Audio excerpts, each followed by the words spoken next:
Hey Voodoo fans, welcome to this week's edition of the Athletic Training Innovations 2-Minute Drill with Head Coach Pat O'Hara. I'm Brandon Rizzuto. Coach, another tough task, got to go on the road this week. Divisional game against Georgia. Back on the road, divisional game like you said. We have a lot of division games left on our schedule. It's important that we have a good showing in Georgia.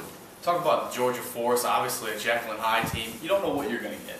Well, you've got to expect their best. They're a well-coached team, and this is a team that went to the semifinals last year. They have some very good players on their team. They're coming back home. They had a tough loss. They're going to be ready to play. We had a tough loss. We feel like we're going to be ready to play. Talk about some of their personnel. You anticipate somebody at quarterback just to start? Well, it's hard to say. They've played a number of different quarterbacks. I would imagine we'll see R.J. Archer, but we're prepared for anybody they put out there. Talk about the Voodoo going in this game, overall health. We came out pretty good. I think we've got the normal bumps and bruises that everybody has at this time of year.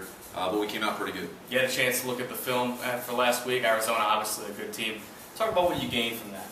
Well, it's disappointing that the second half we let it get away from us. I think we played pretty well in the first half. We're hung right with Arizona, but they're a powerful team with some really, really good players. And second half we let it get away from us with turnovers. We got to eliminate that. Talk about some matchups looking at the Georgia Force game that intrigue you.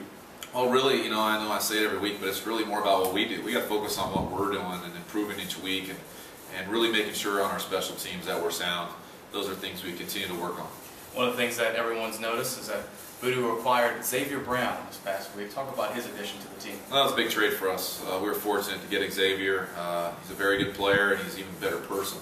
He's a good guy to have around, and he'll be helping us out on Saturday. Xavier Brown, 6 sacks. We look forward to seeing him against Georgia. Fans, this has been the ATI Athletic Training Innovations 2-Minute Drill with Head Coach Pat O'Hara. Be sure to tune into this week's game on Cox 4 and also listen at 99.5 Rush Radio FM.